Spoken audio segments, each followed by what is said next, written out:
하나님 말씀 듣도록 하겠습니다. 네, 가브리엘 사넬이라고 하는 사람이 있었습니다. 이 사람이요, 패션 디자이너로 출발을 했어요. 그런데 가방을 만들어냈고, 또 지갑을 만들어냈고, 선글라스를 만들어냈고, 또 향수와 시계를 만들어냈습니다. 그것도 이제 이러한 모든 제품의 명품의 대명사로 알려지게 되었습니다. 근데 이 사람은요, 가브리엘 사넬은 원래 고아원 출신이었어요. 그런데 세계적인 명품의 대명사가 된 거예요.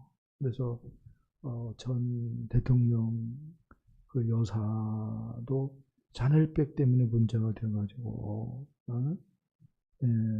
거기서부터 어떤 관점에서는 이제 문제가 됐다고 생각이 들 정도로 충격이었습니다. 많은 사람들이 이 고아원, 이 가브리엘 사넬이 어떻게 이렇게 큰 성공을 거둘 수 있었는가?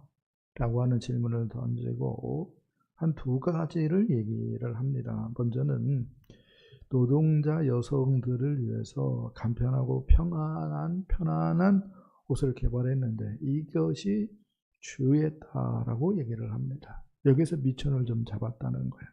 당시 여성들은 코르셋이라고 하는 그 인위적인 S라인의 옷을 만들고 거기에 이제 어떻게 보면은 웨딩드레스 같은 옷을 입고 다녔습니다.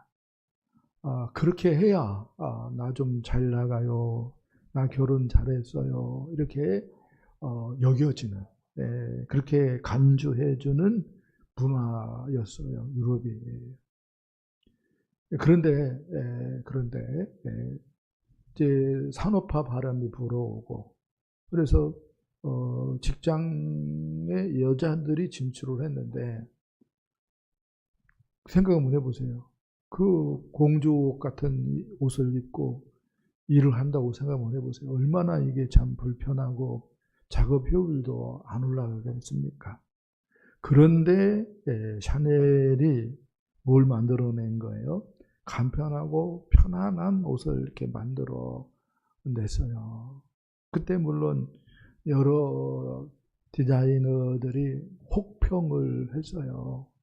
그렇지만 일단은 입어보고 좋으니까 편안하고 또 작업 능률도 오르고 해가지고요, 불티나게 팔렸습니다.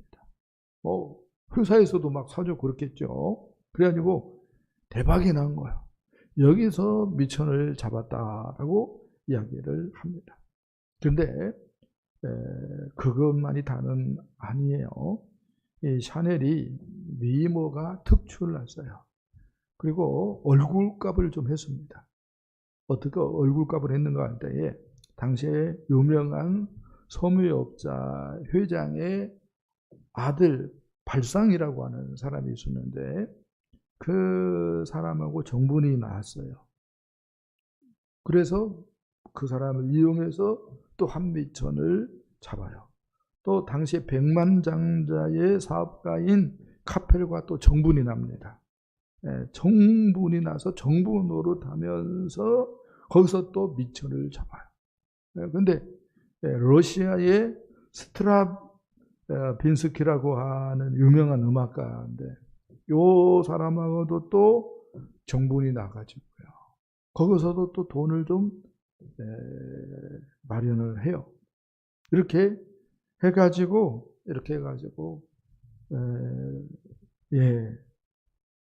가진 여러 재주들 조합해가지고 발전시키고 또 해서 이렇게 큰 사업을 하고 명품의 대명사로 알려졌다라고 이야기를 합니다.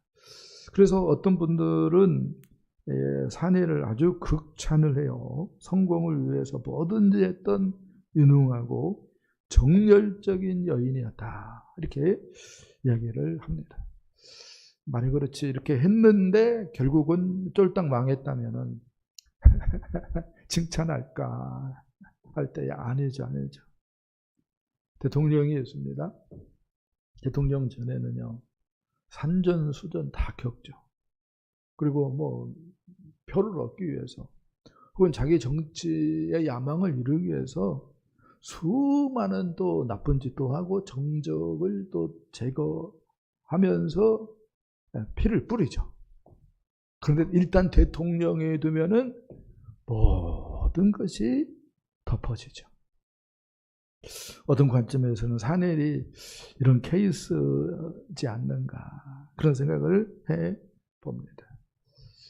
다윗이 어린 나이에 여호와의 기름 부음을 받았습니다. 산골 양치기 소년 다윗에 불과한데 그가 어떻게 중앙 정치 무대에 들어오게 되었을까요? 많은 사람들이 오해를 합니다. 다윗이 기름 부음 받은 뒤에 왕궁에 들어가기 위해서 치밀한 계획을 세웠고 또 왕궁에 들어와서는 추도 면밀하게 움직여서 결국은 왕권을 장악하는데 성공했다. 이런 식으로 다윗을 읽어가려고 해요. 정말로 다윗은 중앙의 정치 무대에 끼어들려고 수단과 방법을 안 가린 사람이었을까? 오늘 본문은 우리한테 정반대의 얘기를 한다라고 이야기할 수가 있겠습니다. 오늘 말씀은 먼저 여호와의 영이 떠난 사울로부터 시작이 되어지고 있어요. 14절 말씀을 보겠습니다. 여호와의 영이 사울에게서 떠나고 여호와께서 부리시는 악령이 그를 번뇌하게 한지라. 아멘.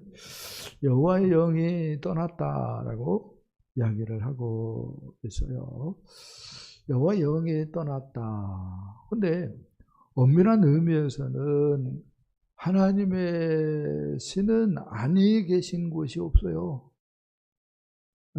그러니까 떠났다라기보다는 실은 사울 스스로 막아버린 거다. 이런 생각을 해볼 수가 있겠습니다. 이유는 뭐죠? 하나님의 영광이냐, 자기의 영광이냐, 이 싸움에서 사울은 자기의 영광을 선택했어요. 그래서 하나님을 위한 전쟁에서 블레셋과 싸우고 했을 때에 자기를 위한 기념비를 세우죠. 하나님께 제단을 세우고 모든 영광을 하나님께 올립니다. 그렇게 해야 맞을 것 같은데 그렇게 하지 않고 먼저 자기를 위한 기념비를 세워요. 그러니까 이 어떤 관점에서는 자기 스스로 발을 빼는 거예요. 두 번째로는 하나님께 집중하기보다는 이렇게 얘기할 수 있죠. 쥐뿔도 아는 사람이었어요. 사울이. 스스로 그렇게 얘기했잖아요.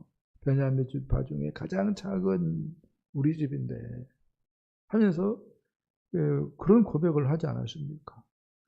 그렇다면은 그런 내가 하나님의 은혜로 이스라엘의 왕이 되었기 때문에 나를 왕되게 하신 하나님만 내가 중요하게 생각해야지 하면서 하나님께 오랜했어야 맞는데 하나님께 집중했어야 맞는데 그렇게 하지 않아요.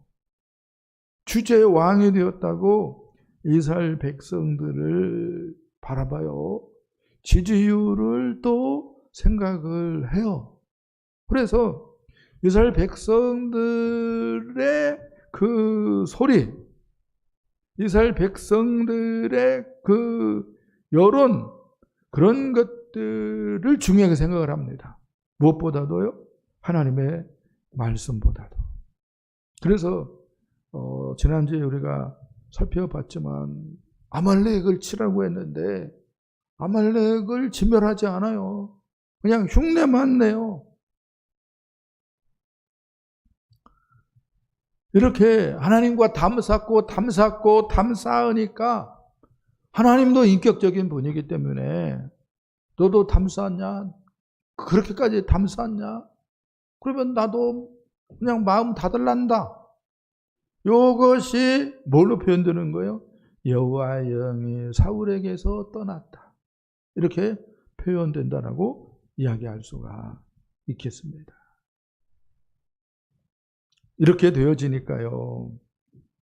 어떤 사울의 모습이 되었을까요? 라고 하는 질문을 던질 때에 불안하고 초조하고 염려의 사람이 되어집니다. 하나님이 내 백이다 이렇게 생각을 하면은 뭐 불안할 게 뭐가 있어요? 염려할 게 뭐가 있겠어요? 근데 나는 이제 하나님으로부터 버림받았어. 요런 생각을 하니까 그때부터는 뭐예요? 불안과 염려가 밀려오는 거예요. 그리고 이제 더 그게 지나쳐서 번뇌가 찾아오고 감정 조절이 안 돼서 분노를 폭발시키고 심지어 하나님을 대적하고 하나님의 사람들을 죽이고 또 다윗을 죽이려고 4년 동안이나 추격하고 이런 모습으로 전락하였어요. 사울이. 처음부터 그렇게 된 게 아니에요. 처음은 사울도 성령이 여호와의 영이 강하게 내렸어요. 그래서 방언도 하고 예언도 하고 그러지 않았습니까?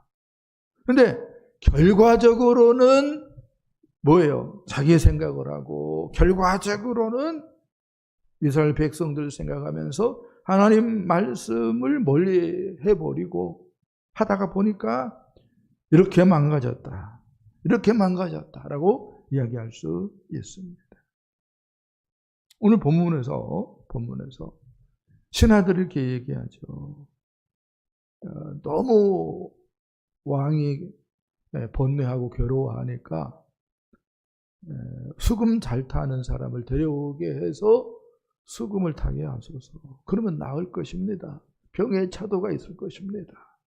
음악 치료를 권했어요. 그런데 실은 그게 어떤 관점은 궁여지책에 불과한 것이고 근본적인 해결책은 아니죠. 근본적인 해결책은 뭐죠? 회개하는 거죠. 사울의 마음을 고쳐먹는 거야. 그리고 진짜로 중요한 것은 하나님께서 나를 버렸다고 하는 것을 인정을 하고 왕으로서 되었다라고 하는 것을 하나님께서 그렇게 판결을 했기 때문에 그것을 받아들이고 이제 왕이 아니라 이제 시민으로서 살아가고 동시에 하나님께서 기름 부은 다윗을 왕으로 인정을 해야 했죠. 그러면은요 이렇게 얘기할 수 있죠. 평안이 사울의 것이 되었을 거야. 그렇게 했다면 비참한 최후를 맞이 않았을 겁니다. 저는 개인적으로 사울이 이스라엘의 초대 왕이었음에도 불구하고 그의 영혼은 지금 지옥에 있을 것이다 라고 생각을 해요. 그렇게 하나님 나라를 배반한 사람이 사울이라는 생각을 합니다. 그런 관점에서 돌이킬 수 있는 기회가 있었는데 그것을 다 날려버렸다라고 이야기할 수가 있습니다. 고린도후서 6장 2절 읽어봅시다. 보라 지금은 은혜 받을 만한 때요 지금은 구원의 날이로다. 아멘.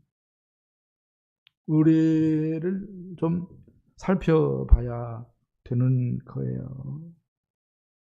지금은 은혜 받을 만한 때요. 지금은 구원의 날이다.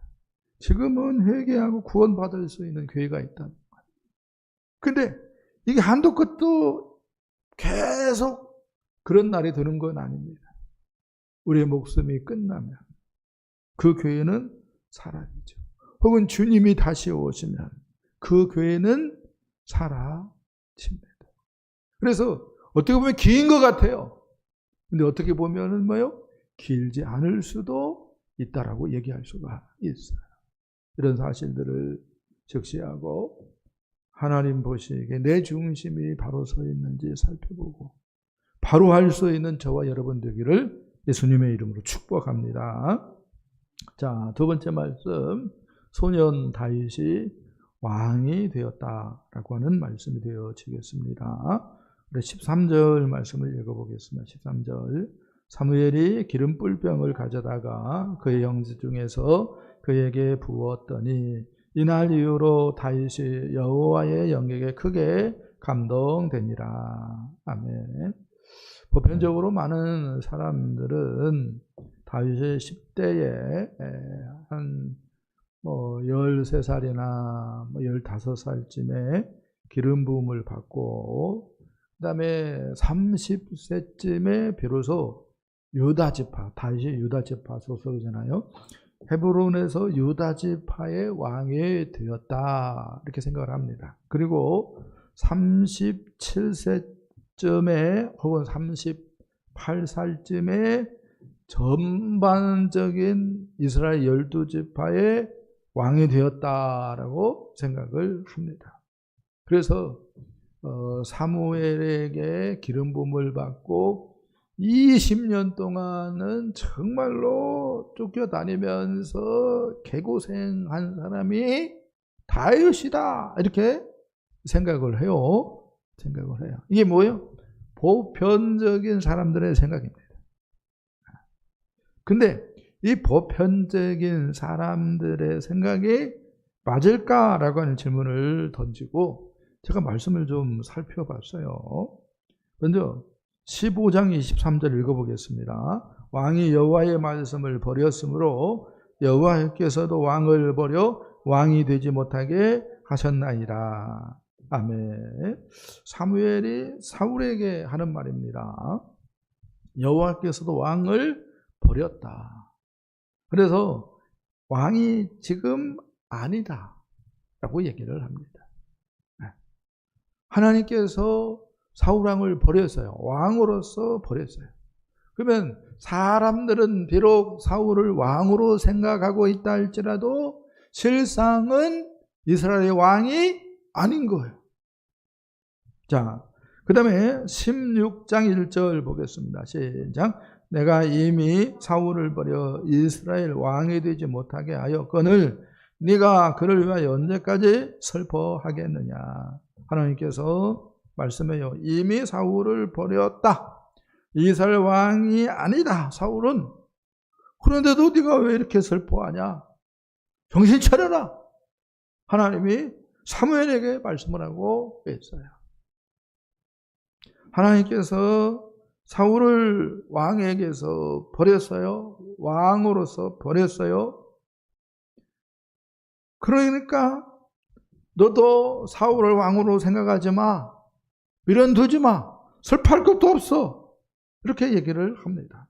그리고 16장 12절 보겠습니다. 여호와께서 이가 그니 일어나 기름을 부으라 하시는지라. 아멘.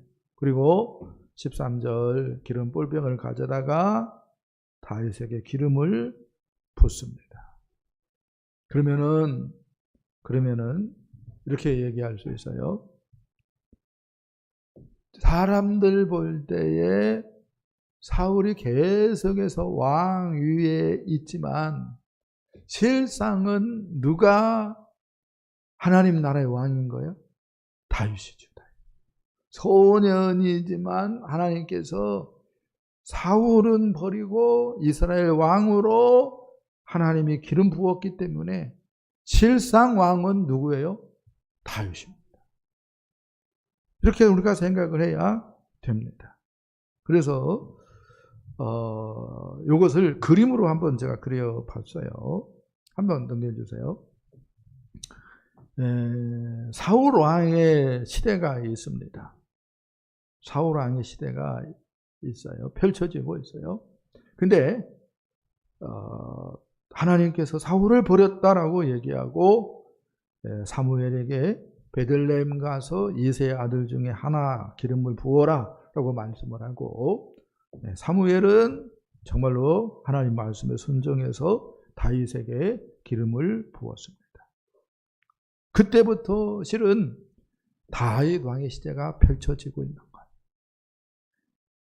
근데 사울 왕은 계속해서 왕위에 있어요.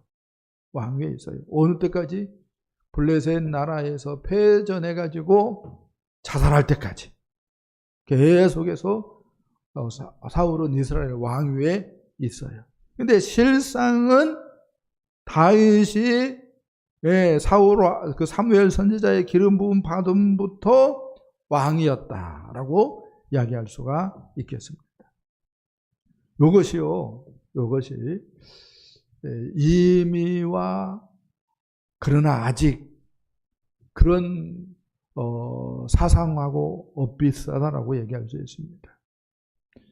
이미 다윗 왕의 시대는 시작되었습니다.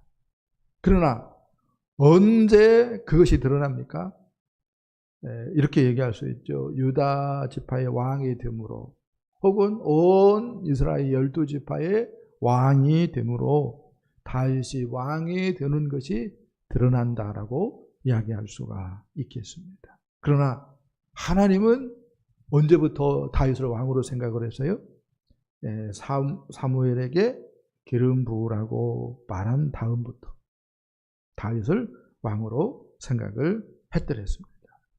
근데요, 우리의 구원이 이와 비슷하다라고 얘기할 수 있어요. 이미 우리가 예수를 믿음으로 구원을 받았습니다. 할렐루야. 그러나 아직 구원이 완성된 건 아니죠. 언제 구원이 완성되죠? 이 주님 오시는 날 우리가 예수님처럼 부활의 몸을 입고, 아멘, 하나님 나라가 완성되어지고 주님과 함께 영생복락을 누리게 되어질 것입니다. 그래서 이미 구원은 시작되었어요. 그러나 아직 완성된 건 아니다. 이미, 그러나 아직. 근데요, 주님은 가져온 하나님 나라가 또 이와 같아요. 이렇게 얘기할 수 있어요. 옛시대 세상 나라가 진행되어지고 있는 가운데 주님이 오셨어요. 주님이 성령으로 잉태되어 이 땅에 오셨습니다. 그때부터 주님과 함께 하나님 나라가 시작된 줄 믿습니다. 아멘. 그리고 십자가 사건을 통하여서 어떤 관점에서 세상 나라가 심판을 받았어요. 주님이 죽었기 때문에. 주님은 세상보다 더 크신 분입니다. 하나님이시기 때문에. 근데 그 하나님이 죽은 거야. 예수님이 죽은 거예요. 십자가에 못 박혀. 그래서 예수만 죽은 것이 아니라 예수 안에 있는 모든 것이 죽었기 때문에 그때 세상도 죽은 거예요. 근데 세상 사람들 그걸 몰라. 인정하고 싶지도 않지. 근데 실상은 그렇다 이거예요. 그래서 죽어버린 세상, 이렇게 얘기할 수 있어요. 뿌리 뽑힌 나무와 같아요. 그래서 거기에 미련 둘 필요 있어요, 없어요? 없어요. 이렇게 얘기할 수 있습니다. 사울의 집은 점점 약해져 가고 다윗의 집은 점점 강성해집니다. 아멘. 마찬가지입니다. 우리 주님 가져온 나라는 점점 뭐하고? 확장되어지고 커가고, 아멘. 그러나 세상 나라는 뭐예요? 점점 죽어갈 것입니다. 아멘. 그렇기 때문에 지혜는 뭐예요? 세상에 소망 두는 것이 아니라 하나님 나라에 올인하는 것인 줄 믿습니다. 아멘. 우리의 구원도 마찬가지예요. 옛 속성 가운데 성령 부어주셔가지고 우리에게 새 속성이 자리 잡게 되었습니다. 그 옛 속성은 어떤 관점에서는 끝난 것 같아요. 십자가 사건을 통해서. 할렐루야. 주께서 성령을 부어주셨기 때문에 우리가 성령 충만 받으면은 이렇게 얘기할 수 있어요. 옛 속성을 이겨내고 주님이 기뻐하는 열매를 맺게 되는 줄 믿습니다. 그래서 우리가 이렇게 얘기할 수 있죠. 다윗의 집에 우리가 무게중심을 두어야 되는 것처럼 또 새 속성에 우리가 올인해야 되는 것처럼 또 하나님 나라에 올인해야 되는 줄 믿습니다. 자, 그 다음에 세 번째 말씀 보겠습니다. 다윗이 왕의 첫걸음을 오늘부터 뗐다고 이야기를 하고 있습니다. 23절 말씀을 보겠습니다. 하나님께서 부르시는 악령이 사울에게 이를 때에 다윗이 수금을 들고 와서 손으로 탄즉 사울이 상쾌하여 났고 악령이 그에게서 떠나니라. 아멘. 악령으로 인해서 사울이 번뇌하니까 신하들이 수금을 타는 사람 데려오게 해가지고 좀 치료받았으면 좋겠습니다. 이렇게 얘기가 되어졌어요. 그러니까 이런 것을 빌미로 삼아서 하나님이 역사하죠. 그래서 결과적으로 사울 왕 앞에 다윗이 서게 되었습니다. 다윗이 어떻게 힘쓰고 애써가지고 사울 왕 앞에 딱 서게 된 게 아니에요. 다윗은 아무것도 안 했어요. 사울 왕이 다윗을 자기의 무기 든자로 삼았습니다. 이게 다윗의 신분이죠. 사람들 볼 때에 다윗의 신분이 사울의 군병입니다. 근데 수금을 들고 다윗이 연주를 시작을 하였습니다. 이때 사울이 상쾌하여지고 악령이 떠나갔다라고 이야기를 합니다. 그런데요, 이렇게 얘기할 수 있어요.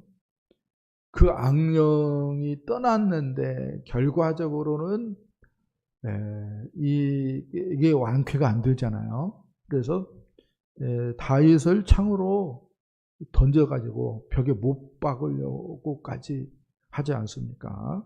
이 정도가 아니라 특공대를 조직해가지고 4년 정도 다윗을 추격하죠. 참. 그러니까 악령이 떠난 거야, 안 떠난 거야? 안 떠난 거야. 그러니까 음악 치료가 어떻게 보면은 효과가 있는 것 같은데 별거 아니다는 거예요. 중요한 건 뭐예요? 하나님과의 관계다는 거야. 그래서 하나님 나 잘못했어요. 네, 하나님 처분대로 내가 따르겠습니다. 하나님이 용서해 주세요. 이렇게 했더라면은 살았을 텐데 요거 싫어가지고 사울이 버티다가 비참한 최후를 맞았어요. 비참한 최후를 맞았어요. 고든 맥도날드라고 하는 신학자가 있는데 목사님이기도 한데 이 사람이 오래된 책이죠. 내면 세계의 질서와 영적 성장이라고 하는 책에서 사람의 유형을 두 가지로 이렇게 나누었어요. 쫓기는 사람, 부름받은 사람.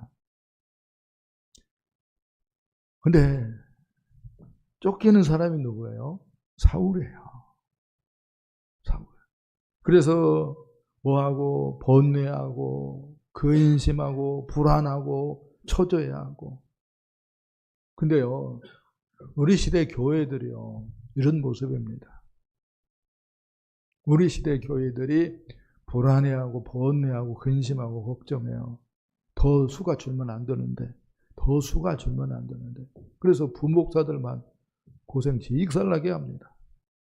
부목사들만 완전히 그냥 닥달하죠. 안타깝습니다. 근데요, 쫓기는 사람도 있는데 부름받은 사람이 있어요. 그 사람은요, 담대해요. 평안해요.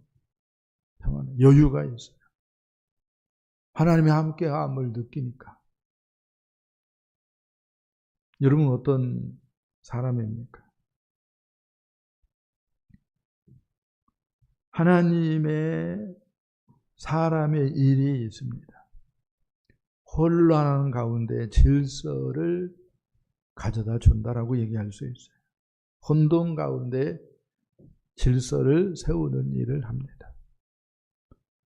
그래서 다윗이 수금을 연주하니까 질서가 자리 잡는 거야.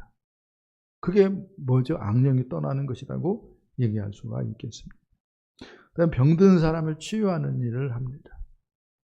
다윗이 수금 연주를 통해서 사울의 병을 치유하는 일을 하였다라고 이야기할 수가 있겠습니다.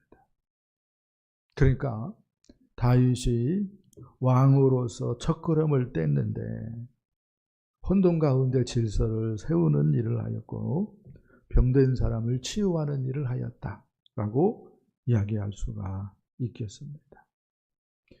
여러분, 다윗이 여호와의 기름을 부음 받았어요.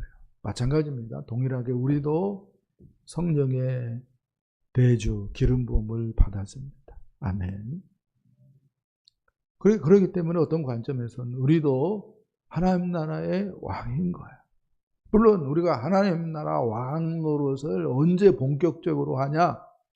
주님 오시는 날 본격적으로 할 겁니다. 그러나 우리도 소년 다윗처럼 여호와의 기름 부음을 받았기 때문에 오늘 우리도 왕의 발걸음을 내디뎌야 되는 줄 믿습니다. 왕의 일을 해야 된다는 거, 왕의 일을. 왕의 일을. 어떻게 왕의 일을 할 수 있는가? 먼저 성령의 리듬이 필요하다고 얘기할 수 있어요. 그 다음에 선율이 요구된다고 얘기할 수 있습니다. 동시에 조화가 있어야 된다라고 말을 할 수가 있겠습니다. 음악의 리듬이라고 하는 것이 있어요. 라틴 리듬은 좀 찾아보니까 룸바, mambo, 삼바 이런 것들이 있어요. 그 다음에 댄스 리듬이 있습니다. 왈츠, 폴카, 디스코, 트로트. 근데 패턴 리듬이라고 하는 것이 있어요. 스윙, 서폴, 펑크. 근데요, 예수 믿는 사람들은 성령의 리듬을 타야 되는 줄 믿습니다. 성령의 리듬을 타면서 일을 해야 되는 거야. 음악에 리듬과 함께 한 요소가 있는데 선율입니다. 이걸 멜로디 이렇게 얘기할 수도 있을 것 같아요. 나만의 실력, 내공을, 전문성을 키우는 것, 이런 것들이 어떤 관점에서는 나의 멜로디다라고 이야기할 수 있겠습니다. 근데 나의 멜로디를 성령의 리듬과 함께 해내야 되는 거야. 그런데 뭐가 필요합니까? 음악에 화성이라고 하는 것이 있어요. 그러니까 일하는 그 직장 공동체와 뭘 이루어야 된다는 거예요? 조화를 이루어야 된다는 겁니다. 이게 뭐예요? 왕으로서의 일을 하는 모습이라고 이야기할 수 있겠습니다. 그러면요, 주님이 우리를 대접을 잘해 줄 것입니다. 한 얘기를 하고 마치겠습니다. 시를 좀 읽고 싶어요. 척추를 다쳐서 몸을 쓰지 못하는 일본의 시인 호시노가 바람이라고 하는 시를 썼어요. 바람이라고 하는 제목의 시를 썼습니다. 척추를 다쳐가지고 몸을 쓰지 못하니까 붓을 입에 물고 이제 작품 활동을 하는 거죠. 이 사람이 바람이라고 하는 시를 썼는데 읽어보겠습니다. 바람은 나무에 불면 녹색 바람이 되고 꽃에 불면 꽃바람이 된다. 방금 나를 지나간 바람은 어떤 바람이 됐을까? 이게 시의 전부입니다. 방금 나를 지나간 바람은 어떤 바람이 됐을까? 우리가 정말로 예수님이 주님이고 정말로 성령님이 내주하는 참된 그리스도인이라면 나를 지나간 바람은 예수의 향기를 풍기는 바람이어야 되는 줄 믿습니다. 저와 여러분이 그런 참된 하나님의 사람들 되어줄 수 있기를 예수님의 이름으로 간절히 축복합니다. 축복합니다.